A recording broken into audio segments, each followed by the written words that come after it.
khairun nas anfa'uhum linnas. Sebaik-baiknya manusia ini adalah orang yang berguna untuk manusia itu sendiri.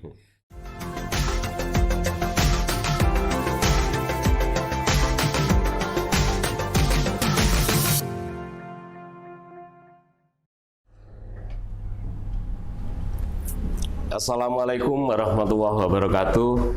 Ketemu lagi bersama saya Bang Kumis, kupas masalah dan isu.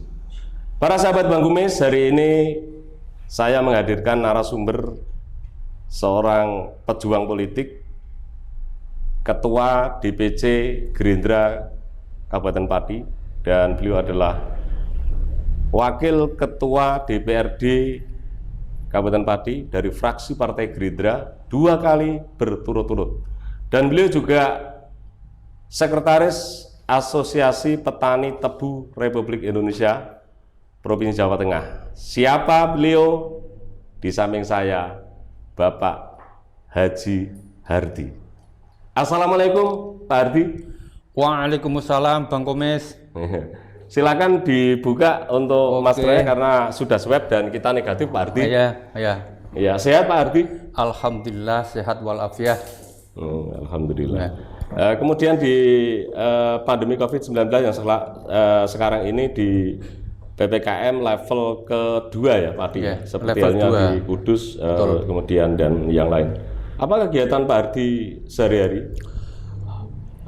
Kegiatan saya sehari-hari karena saya selaku petani setiap hari di sawah melihat tanaman tebu.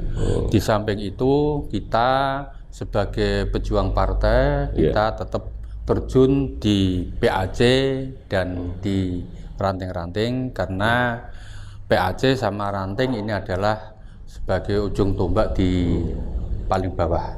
Masih sebagai petani, masih nanam tebu sekarang? Sekarang alhamdulillah masih menanam tebu. Ada berapa hektar Pak Hardi? Wah, yang penting untuk menyekolahkan anak cukup, ya kurang lebihnya ada 30 hektar lah. 30 hektar? Iya. Luar biasa. Pak Hardi, jenengan ini kan sebagai petani tebu, petani di Kabupaten Pati yang sukses, yang sudah sukses. Di pandemi COVID-19 ini, apakah sebagai petani, jenengan sebagai petani di samping jenengan sebagai pimpinan dewan, terpengaruh nggak dengan adanya COVID-19 belakangan ini Pak Hardi? Alhamdulillah, walaupun ada COVID-19, untuk kegiatan kami masih tetap. Jadi tidak ada apa istilahnya aras-arasan gitu. Saya tetap semangat untuk menanam tebu. Jadi untuk kuli saya dan teman-teman pekerja juga semangat untuk bekerja. Gitu. Tapi kalau misalkan memang sebagai petani itu kan dengan adanya COVID-19 ini tidak terpengaruh Pak. Harga-harga tetap masih stabil ya sekarang ini? Ya alhamdulillah, untuk harga gula ini berkisar 10.500, 10.700. Sebetulnya kurang sih. Kurang ya? Seharusnya di angka 11.500 karena cost-nya juga tinggi gitu. Biaya produksi untuk biaya produksinya tinggi gitu. Ya, jenengan sudah sukses di dunia pertanian Pak Hardi. Tapi kemudian kenapa jenengan masuk politik dan kenapa harus Gerindra Pak Hardi? Nah, gini, sejarahnya gini. Ketika saya rapat di DPD APTRI Jawa Tengah, kebetulan saya di bel Pak Wahid. Ya. Ketua DPD Gerindra Jawa Tengah ya? Belum, saat itu belum. Masih ya seperti saya lah. Berarti nanti mampir di Kudus gitu. Ya ada apa Pak? Udah lah, pokoknya ketemu. Nah, setelah di Kudus, di Hotel Gripta, ya, ini saya disuruh untuk membentuk partai. Ya, membuat partai. Namanya partai apa Pak? Partai Gerindra. Lah, siapa ke pengurus yang di atas? Pak Prabowo. Wah, saya mau kalau Pak Prabowo gitu. Idola saya itu. Pak Prabowo sebelum mencalonkan itu pokoknya Pak Prabowo besok harus jadi presiden, saya gitu, mak ceblung gitu. Iya. Itu tahun berapa Pak Hardi? Tahun 2028. 2028. 2008 kok 2028. Artinya semenjak awal jenengan sebagai pendiri atau yang membidani Gerindra di Kabupaten Pati. Ya alhamdulillah. Untuk pertama kali di Pati ini tidak ada yang mau untuk menjadi pengurus DPC Partai Gerindra. Setelah saya ditunjuk Pak Wahid, saya siap dan membentuk partai ini memang begitu berat. Iya. Begitu berat karena harus mendapatkan di Kesbangpol Linmas, tanda tangan di situ, membentuk PAC, membentuk ranting. Tapi alhamdulillah setelah saya bekerja setiap hari mubeng di 21 kecamatan, ini saya alhamdulillah bisa mendapatkan PAC sehingga untuk PAC Partai Gerindra di Kabupaten Pati setelah dibawa ke Menkumham ya itu sukses gitu, bisa terpenuhi begitu. Artinya jenengan sebagai ketua DPC itu mulai tahun 2008 sampai sekarang. Sampai sekarang. Tak tergantikan. Karena jenengan sebagai pendiri partai jadi. Iya. Kemudian jenengan ini tahun 2014 baru mencalonkan diri sebagai anggota dewan, begitu? Iya, karena gini, di tahun 2000 berdirinya Partai Gerindra kan 2008, terus di tahun 2009 itu ada sudah ada pembukaan legislatif atau caleg. Saya tidak berani mencalonkan diri karena saya masih punya tanggungan, anak saya masih kuliah semua. Itu. Sekarang sudah selesai semua? Ya alhamdulillah sudah selesai. Terus di tahun 2014 ini teman-teman mendorong untuk maju di legislatif di Partai Gerindra gitu. Gitu ya. Iya. Kemudian 2014 dengan terpilih sebagai anggota dewan, kemudian 2019 juga terpilih lagi, dan jenengan sebagai salah satu pimpinan dewan, yaitu wakil ketua DPRD Kabupaten Pati dari fraksi Partai Gerindra. Kemudian apa yang sudah diperbuat seorang Bapak Hardi berkaitan dengan kebijakan-kebijakan pemerintah yang notabene jenengan adalah sebagai wakil rakyat, Pak Hardi? Ya, gini. Setelah saya mencalonkan diri di tahun 2014 dan 2019, alhamdulillah saya sukses menjadi anggota legislatif, dan alhamdulillah karena perolehan Partai Gerindra di tahun 2014 ini mendapatkan 8. Kemarin ya, yang 2014. Ya. Yang 2009 itu cuma 3, di tahun 2014 itu mendapatkan 8. PDI pun mendapatkan 8, jadi sama. Sama ya. Walaupun PDI ini partai lama. Kemudian memang di Jawa Tengah ini kan basis merah gitu. Ya, tapi alhamdulillah Pati mendapatkan 8 gitu. Sama ya. Ya, sama. Sehingga saya langsung terpilih menjadi wakil ketua DPRD. Jadi saya tidak mengira karena yo wong petani kok jadi wakil ketua dewan. Tapi visnya Pak Hardi ini bukan vis petani Pak sebetulnya. Jadi ini memang vis pejabat. Iya. Ya, kemudian 2019 dapat berapa kursi? Di tahun 2019 ini kami turun menjadi 6. Karena gemburan-gemburan partai yang baru ini sangat gencar, dan PDI pun ketakutan nanti kalau yang menang ini Gerindra, maka untuk ketua dewan ini nanti diambil PDI, tapi nggak apa-apa. Nah, gitu. Jadi di tahun 2019 ini saya juga mendapatkan bidadari 2. Oh, iya. 2019 apa 14? 19. 19. Iya. Mbak Nur Laila sama Mbak Yeti ini baru masuk juga menjadi anggota DPR Partai Gerindra. Yang saya perjuangkan yaitu ketika saya menjadi anggota DPRD di dapil saya ini termasuk ekonomi kerakyatan, ya, jadi padi, jagung, dan tebu ini alhamdulillah sangat berjalan, dan pembangunan infrastruktur juga alhamdulillah bisa berjalan dengan baik. Artinya di setiap desa ini ya kita perjuangkan untuk pembangunan rabat beton, talut, pondok pesantren, bahkan pendidikan yang non negeri. Jadi madrasah ibtidaiyah, sanawiyah ini kita bantu istilahnya fisiknya gitu.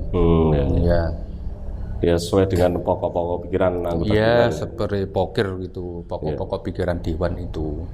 Dan alhamdulillah ketika saya jadi anggota dewan ini, ketika ada reses masyarakat ini kita ajak bicara ya untuk politik, dan kita perkenalkan Pak Prabowo Subianto selaku pembina Partai Gerindra di DPP. Ya. Dan juga ketua umum. Ketua umum. Ya. Apa arti jenengan ini kan sudah 2 kali periode berturut-turut menjadi pimpinan dewan, anggota dewan dan sekaligus pimpinan dewan. Dan kebetulan jenengan sekarang juga menjadi ketua DPC Gerindra. Ya. Apa yang menjadi target ke depan, Pak? Karena mosok jenengan nyalon kabupaten terus dan sekarang sudah 2 kali periode berturut-turut. Apakah tidak ada obsesi apabila kemudian partai merekomendasikan untuk masuk di eksekutif, dalam hal ini adalah bupati dan wakil bupati, Pak Ardi? Ya, target kami, ya, target saya ini untuk Pileg 2024 ini harus mendapatkan minimal 10 sampai 12. Dengan arti, dengan harapan apabila kami mendapatkan 10 kursi, ini nanti Partai Gerindra di Kabupaten Pati bisa mengusung kadernya sendiri. Itu bisa mengusung kadernya sendiri, entah siapa yang dikehendaki oleh DPD dan DPP. Jadi kita selaku pejuang partai ini manut-manut aja lah, manut-manut aja. Entah nanti disuruh kalau bisa mendapatkan 12, bisa menjadi pemenang. Tidak itu harus koalisi dengan partai lain. Iya, kita kan bisa menduduki ketua DPRD. Ya, bisa menduduki ketua DPRD, atau barangkali disuruh nyalon bupati atau wakil bupati itu karena tinggal terserah DPD yang tahu. Jadi kita enggak pernah minta-minta, Pak Gumis. Ya. Kader loyal, ditaruh dimanapun siap. Gitu loh. Ya, tapi kalau disuruh nyalon provinsi, rupa-rupanya enggak lah. Enggak. Karena jauh. Ini nanti saya menempatkan kader yang terbaik untuk merebut kursi yang hilang di tahun 2019 gitu. Iya. Memang kemarin itu untuk pemilu 2019 itu untuk Gerindra di Jawa Tengah mengalami penurunan karena memang itu pemilu presiden efek kemarin itu kayak seperti itu ya. Iya. Pak Ardi, jenengan ini kan juga sebagai sekretaris Asosiasi Petani Tebu Republik Indonesia atau APTRI. Apa yang menjadi kebijakan pemerintah Provinsi Jawa Tengah? Apakah sudah sesuai dengan masyarakat petani tebu dalam hal ini yang tidak pilih, Pak? Gini, kalau dulu itu kan hasil petani gula maupun tetes itu kan dilelangkan lewat pengurus DPD. Iya. Sekarang itu yang gula ini ditangani oleh pengurus DPD sendiri karena kesulitan pemasaran. Kalau tetes itu masih dijual oleh pengurus DPD. Nah, sedang kendala ini mengenai pupuk, Bang Komis. Iya. Ini untuk pupuk, ini kan seharusnya untuk petani tebu ini kan mendapatkan pupuk yang sesuai target. Ya. Jadi Kartu tani itu ya? ya belum kartu tani. Kan paling enggak itu kan 12 kuintal pupuk itu. Nah, sekarang itu bisa mendapatkan 30%. Dan yang menyakitkan lagi ini kartu tani. Ya. Kartu tani ini. Walaupun ada kartu tani, itu kan dibatasi per petani itu kan 2 hektar yang mendapat pupuk subsidi. Kalau 10 hektar ya harus 5 petani, 5 nama petani itu. Oh, gitu. Iya, itu kesulitannya seperti itu. Dan sekarang ini pupuk malah sangat-sangat sulit ini, baik petani tebu maupun pangan. Ya. Ini pas kayak pada saat ini untuk pupuk pangan pun masih sulit karena terganjal kartu tani itu. Malah justru kebijakan kartu tani ini justru malah tidak efektif, begitu maksud Bapak? Tidak efektif sama gitu sekali. Sebaiknya itu malah harus seandainya bebas, ya bebas artinya non subsidi. Tapi barangnya, pupuknya ada. Begitu beli di pengecer itu ada barangnya. Tapi sekarang pakai kartu tani udah digesek di bank itu kadang-kadang ada uangnya, pupuknya tidak ada. Itu nyata. Kemarin itu saya sudah ngecek di beberapa kios pengecer karena keluhan para petani, Bang Komis itu. Nah, harapan kami ini kalau bisa ya kartu tani itu dihilangkan lah, biar petani ini mendapatkan pupuk dengan mudah gitu. Tuh. Kalau justru orang berpikir bahwa kartu tani ini untuk memudahkan agar supaya akses untuk mendapatkan pupuk dan segala macam itu kan agar mudah. Tapi memang setiap kali saya jagung-jagung sama teman-teman petani itu malah justru mengeluh memang, Pak. Ya. Jadi permasalahan di mana itu? Kemudian tidak efektif program yang sudah dicanangkan oleh Gubernur Jawa Tengah itu. Wah, itu sangat menyakitkan para petani itu. Pokoknya kalau ingin swasembada beras, swasembada gula, ini pupuk harus mudah ini. Karena saya juga sudah Kementerian Pertanian ini sudah beberapa kali tak usulkan bahwasanya kartu tani ini sangat-sangat menyakitkan para petani gitu.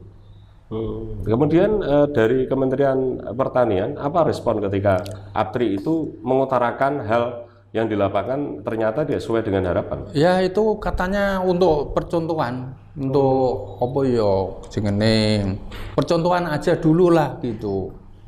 Pilot proyek gitu loh. Oh, pilot proyek. Iya. Dicoba-coba dulu. Iya. Tapi kan petani nggak bisa dibuat untuk percobaan, Pak. Nah iya makanya karena itu. non sewu, pupuk itu kan sangat vital untuk petani. Jangankan tidak ada pupuk, telat saja itu kan sudah petani ini kemudian rugi karena tanaman kemudian menjadi tidak subur. Pupuk ini gini loh, seharusnya itu tepat jenis. Jenis artinya Korea, ZA, Ponka, itu tepat jenis. Dan tepat waktu. Nah, tepat waktu. Waktunya tanam padi ini usia 15 hari harus sudah dipupuk. Pupuk pertama. Boleh telat. Tidak boleh telat. Pupuk pertama. Terus pupuk kedua ini di usia 21 sampai 25. hari itu. Begitu tebu, tebu juga harus tepat waktu. Begitu hujan kita kasih pupuk. Kalau tebu pun kalau sudah istilahnya apa ya, tanah itu keasaman ini tidak bisa sempurna pertumbuhan tebu itu. Gitu ya. Ya. Kemudian apakah sudah pernah audiensi dengan Pak Gubernur Jawa Tengah berkaitan dengan kesulitan pupuk yang ada di lapangan? Nah ini saya sudah buat surat ke Pak Gubernur beberapa kali minta audiensi, tapi tidak dikasih waktu. Tidak dikasih waktu.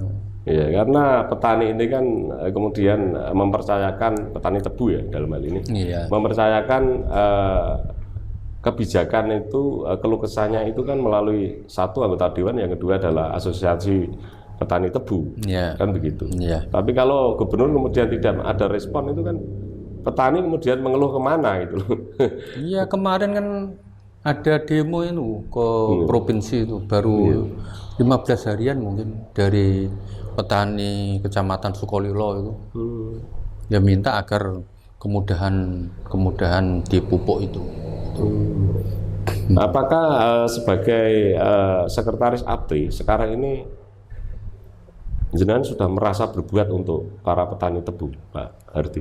Ya alhamdulillah, saya sudah menjabat sekretaris 2 periode.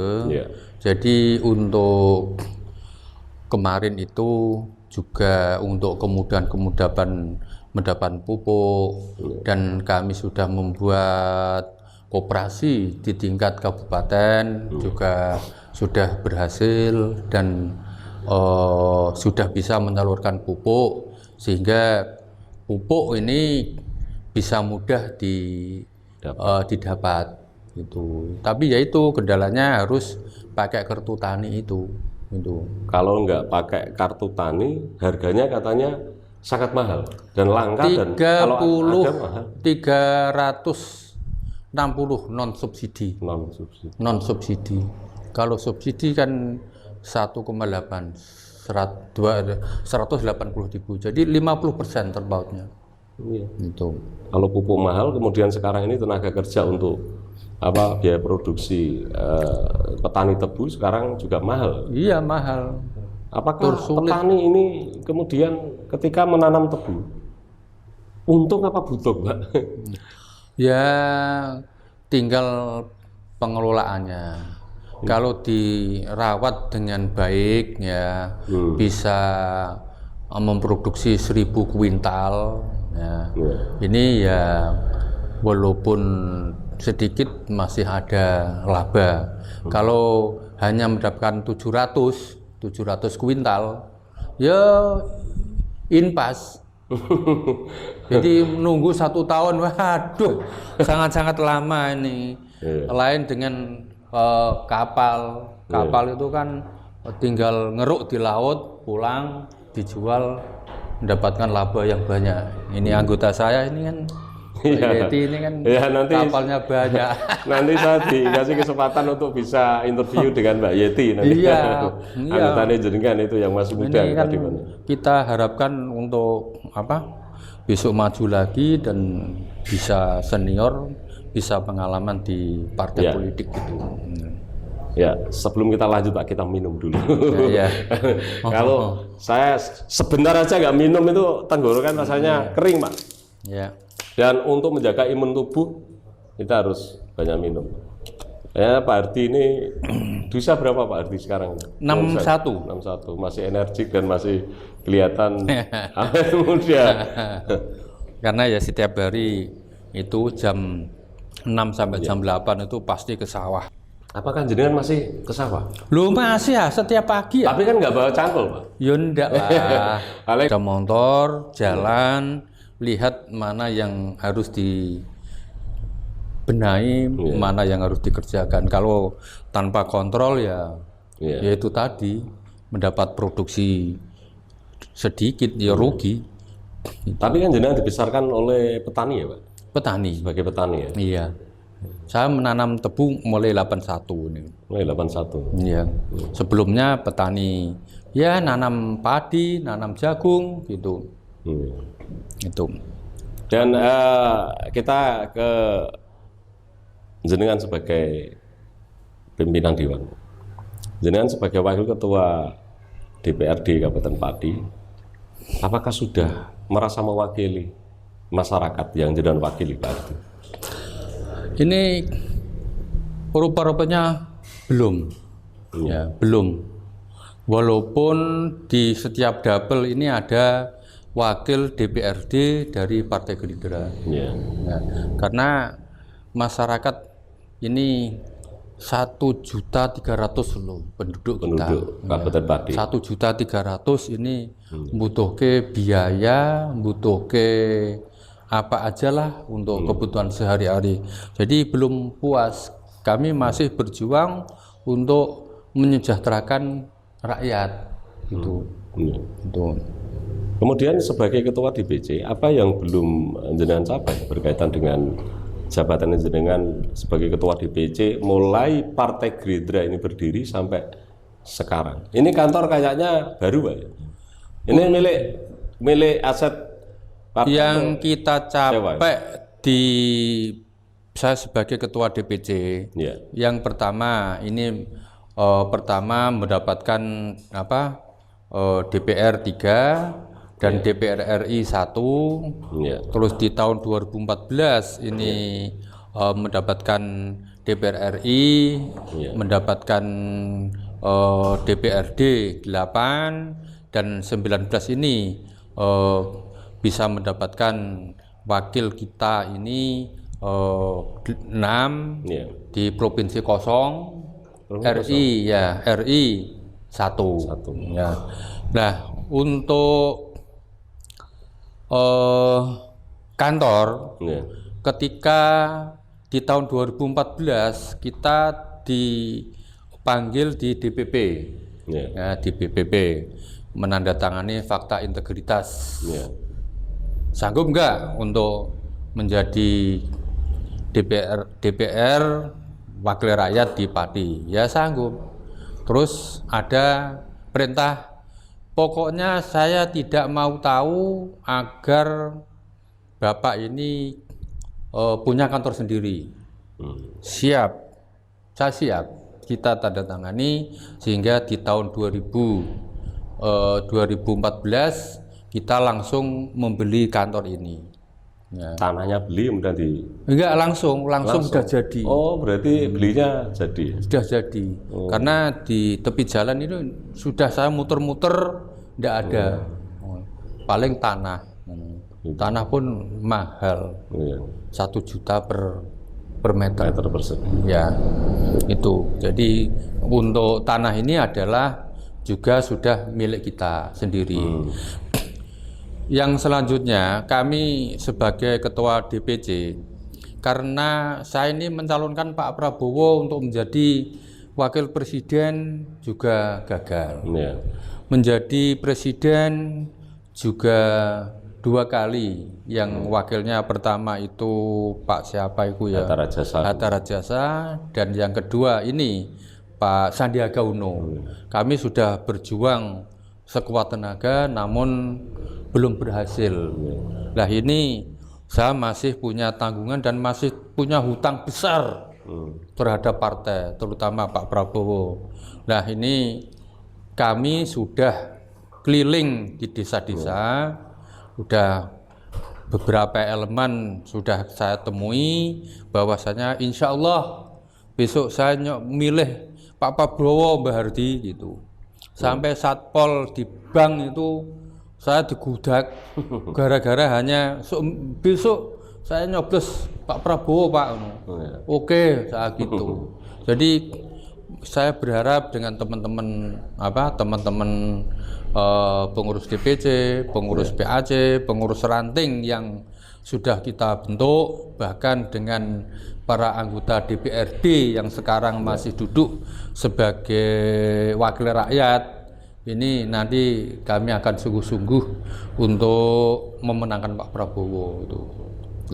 Artinya sekarang untuk persiapan untuk pemenangan partai, kemudian pemenangan calon presiden Pak Prabowo Subianto, sudah dipersiapkan mulai sekarang begitu. Udah. Jadi kita benahi pengurus DPC. Ya. Kita benahi pengurus PAC. PAC. Bahkan 21 kecamatan ini sudah selesai. Sudah Ada 21 kecamatan. Sudah 21 kecamatan sudah terbentuk semua. Jadi per DPC ini ada 12 orang. Pengurus 9, penasihat 3. Ini sudah sudah terbentuk semua. Kemudian untuk ranting? Untuk ranting ini baru pembentukan, ya, baru pembentukan ini. Ya. Jadi untuk di bulan November insya Allah sudah selesai Untuk pembentukan ranting. ranting ya.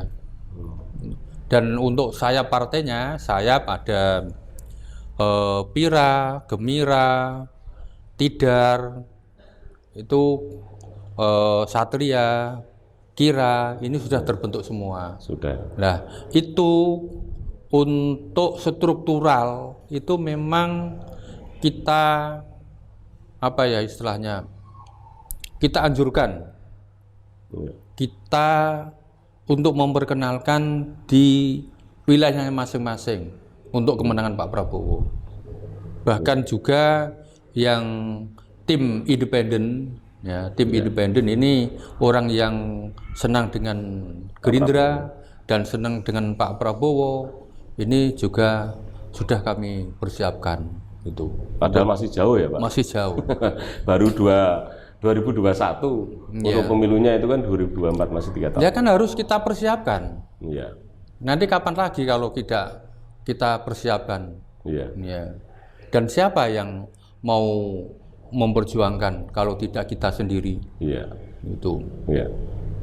Kemudian sebagai pimpinan Dewan Pak Ardi, apakah jenengan sebagai Wakil Ketua DPRD Kabupaten Pati dengan kebijakan-kebijakan pemerintah daerah Kabupaten Pati, apakah sudah sesuai dengan apa yang Partai Gerindra kehendaki? Dalam hal ini adalah Pak Ardi, karena Pak Ardi adalah Ketua DPC Partai Gerindra. Ya, kebijakan pemerintah itu kan banyak sekali. Iya. Ada pembangunan infrastruktur, ada keagamaan, itu. Iya. Terus ada ekonomi. Jadi apa yang disampaikan itu ya alhamdulillah lah sudah sesuai dengan apa yang kami programkan. Jadi ekonomi kerakyatan yang didengung-dengungkan Pak Prabowo ini sudah kita jalankan dengan baik. Jadi kami dengan pemerintah Kabupaten Pati tidak ada masalah. Jadi sejalan gitu, tidak ada oposisi. Dan di Partai Gerindra juga cukup antusias, cukup bagus untuk menjalin kerjasama antara baik di DPR, di DPC dengan Pak Bupati berjalan dengan baik. Karena pemilu kada untuk Kabupaten Pati itu kan memang kemarin calon tunggal ya. Jadi kebetulan juga Gerindra ini adalah partai pengusung. Ya, partai pengusung dan partai kursinya juga banyak. Iya. Kursinya 8 loh. 8 ya dulu. Iya. PDI 10. Yang lain cuma 6, 5 itu. Artinya tidak salah ketika menunjuk seorang calon bupati kemudian memang berhasil untuk memajukan Kabupaten Pati kan begitu. Ya memang itu yang kita harapkan. Jadi kenapa kita memilih kepala daerah tidak sesuai dengan kita? Ya rugi ya. Iya. Harus ada hasilnya gitu. Iya. Iya. Pak Hardi, di samping jenengan sebagai petani yang sukses, apa yang belum dicapai seorang Haji Hardi? Kalau saya alhamdulillah sudah senang Mas, karena yang kita capai ini menjadi petani juga mendapatkan hasil. Di partai politik ini memang yang pengeluaran agak banyak ya. Di samping kita ada iuran pengembalian itu, tapi untuk ketemu dengan masyarakat ini kadang-kadang ya banyak mengeluarkan sendiri gitu. Karena kalau kita tidak terjun ke masyarakat, biasanya gini, alah wong ndek mono ya tak pilih saiki lali. Numpak mobil ngono kacane ora dibuka, roh wong ya ora diaroi gitu. Nah, ketika sekarang ini setelah saya menjadi petani dan menjadi anggota dewan, kan ketika ada reses kita kumpulkan, kita ajak bicara. Di samping itu ketika pas lebaran ini ya kita harus tahu dengan pengurus PAC dan ranting. Artinya ya walaupun ono sarung mubeng lah istilahnya. Iya, sirup-sirup itu. Berarti kemudian di masa pandemi COVID-19 ini itu masyarakat kemarin itu kan agak resah Pak, karena ada kebijakan pemerintah yaitu PPKM level 4 yang kemarin membatasi aktivitas masyarakat. Apa yang sudah dilakukan Partai Gerindra untuk Kabupaten Pati Pak berkaitan dengan itu Pak? Ya, kita memberi motivasi. Ya, memberi motivasi bahwasanya saat ini masih ada PPKM, monggo dikurangi gitu. Dan kita menyediakan masker gitu.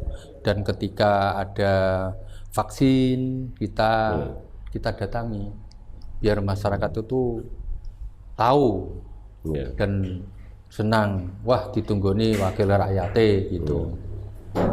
Iya, Pak Hardi ini kan karena jenengan itu latar belakangnya adalah kaum petani ya, meskipun Pak Hardi ini bukan petani ya kayak cecek, petani yang sukses. Tapi kayaknya Pak Hardi ini selalu dekat dengan para petani karena jenengan juga sebagai sekretaris APTRI Provinsi Jawa Tengah. Kemudian Pak Hardi, apa yang sudah dilakukan Pak Hardi sebagai sekretaris APTRI dan juga sebagai anggota dewan untuk masyarakat Kabupaten Pati? Ya, kita memberi motivasi, kita memberikan penyuluhan, yaitu kita kadang-kadang di sawah ketemu teman petani, ini kita kasih masukan untuk nggarap tanah ini gini, untuk jenis pupuk harus sesuai jenis. Jadi istilahnya apa ya? Pupuk organik, ZA, jangan pakai ZA yang terlalu banyak. Ini harus ada organiknya. Takarannya harus sesuai. Ya, terus jenis waktu memberikan harus juga tepat waktu gitu. Ya, kemudian target jenengan itu nanti kan 12 kursi, 10 sampai 12 ya untuk Kabupaten Pati. Dengan sekarang ini 6 kursi, di antara adalah ada 2 cewek yang kemudian menjadi anggota dewan. Artinya sesuai dengan undang-undang 30% keterwakilan perempuan, Pati sudah tercapai kan gitu. Dan sudah 30 dari 30 ya. Dari 6. Kemudian apa strategi agar supaya para petani yang jenengan wakili, yaitu petani tebu, agar supaya sejahtera sesuai dengan mandat yang sudah diberikan oleh APTRI dari masyarakat Pak. Kedepannya untuk kebijakan dari Provinsi Jawa Tengah dalam hal ini adalah Gubernur Jawa Tengah Pak Ganjar Pranowo. Ya, ini jadi untuk kebijakan kami, karena saat sekarang adalah pupuk ini agak langka ya, agak langka. Jadi kita memberikan motivasi agar pakai kompos atau kotoran ayam itu untuk biar tanaman tebu ini bisa subur gitu. Ya. Untuk sebagai ketua DPC, ajakan dari para kader Partai Gerindra untuk Kabupaten Pati, untuk menghadapi pemilu kada, kemudian pemilu legislatif dan pemilu presiden itu kan diselenggarakan tahun 2024. Apakah sudah mempersiapkan caleg-caleg potensial, Pak Hardi? Ya, alhamdulillah. Saya sudah mengantongi perdapel ini yang notabene layak dijual. Ya. Artinya caleg handal, punya jaringan banyak, di samping punya jaringan banyak, punya calon pemilih, itu di samping itu punya uang. Isi tas. Ya, isi tas. Kalau tidak ada uang, baguso seperti apa, tidak akan berhasil. Iya, nah demokrasi di Indonesia ini. Terkecuali calon pemula. Calon pemula ini kan memperkenalkan diri. Tapi setelah kita menjadi anggota dewan, itu kan ya namanya poker, diserahkan kepala desa. Ketika dikerjakan kita nongol. Ini loh yang memberikan, ini loh yang memberikan bantuan itu. Ayo besok didukung lagi. Sehingga orang itu teringat. Walaupun besok hari H ini pakai istilahnya ora wi ora bos itu. Iya. Nah sekarang kader-kader jenengan sudah pada tahu itu ya, bahwa strategi itu harus. Ya alhamdulillah sudah. Jadi perdapel ini insya Allah mendapatkan 2, ada yang 3 nanti. Ya. Jadi dapel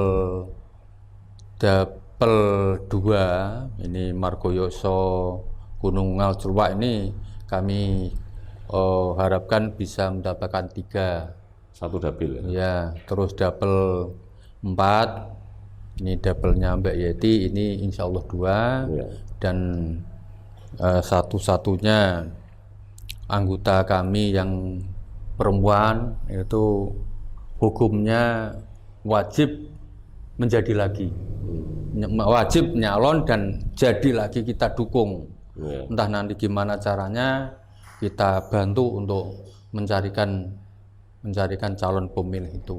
Kami dari DPC tetap akan terjun langsung gitu. Jadi teman-teman saya baik teman maupun kepala desa mau kita ajak untuk memilih caleg yang dari perempuan. Iya. Baik, enggak sengaja kita sudah 40 menit lebih Pak, kita diskusi, kita jagong, kita interview. Apa sih mutu hidup seorang Haji Hardi? Ya biasa-biasa aja lah, saya sudah senang menjadi petani, menjadi ketua DPC, menjadi anggota dewan, saya kira sudah cukup lah menurut saya. Iya. Kemudian saya minta closing statement dari Bapak Haji Hardi, Wakil Ketua DPRD Kabupaten Pati dari fraksi Partai Gerindra, sekaligus Ketua DPC Gerindra Kabupaten Pati dan juga Sekretaris APTRI Provinsi Jawa Tengah. Monggo Pak, ini kameranya Pak. Ya gini, setelah saya menjadi petani, menjadi anggota dewan, dan menjadi pengurus APTRI Jawa Tengah, hanya satu yang saya harapkan, agar petani atau masyarakat wabil khusus di Kabupaten Pati ini bisa sejahtera. Dan kami menurut hadis khairun nas anfa'uhum linnas, sebaik-baiknya manusia ini adalah orang yang berguna untuk manusia itu sendiri. Jadi hidup saya ini saya pergunakan untuk kepentingan masyarakat gitu. Ya. Baik. Pak Haji Hardi, Bang Kumis mengucapkan banyak terima kasih atas ketersediaan panjenengan untuk saya wawancarai, dan semoga Pak Hardi bersama keluarga diberi kesehatan. Amin. diberi rezeki yang berlimpah dan barokah, Amin. dan kemudian dijauhkan dari segala fitnah. Sukses selalu Pak Hardi, semoga jenengan apa yang menjadi cita-cita Pak Hardi dan Partai Gerindra ke depan akan dikabulkan oleh Allah Subhanahu wa taala. Amin. Sekali lagi terima kasih Pak Hardi. Ya. Salam sehat Pak Hardi. Baik, begitulah para sahabat Bang Wis, wawancara dengan Ketua DPC Gerindra Kabupaten Pati sekaligus Wakil Ketua DPRD Kabupaten Pati 2 kali periode berturut-turut, dan beliau juga sebagai Sekretaris Asosiasi Petani Tebu Republik Indonesia Provinsi Jawa Tengah. Dan hanya sedikit berpesan kepada para sahabat channel Bang Kumis.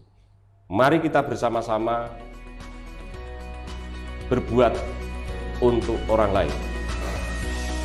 Dan seorang pemimpin yang sukses bukan tidak ada kritikan ketika berkuasa, tetapi pemimpin yang sukses adalah banyak pujian ketika tidak berkuasa.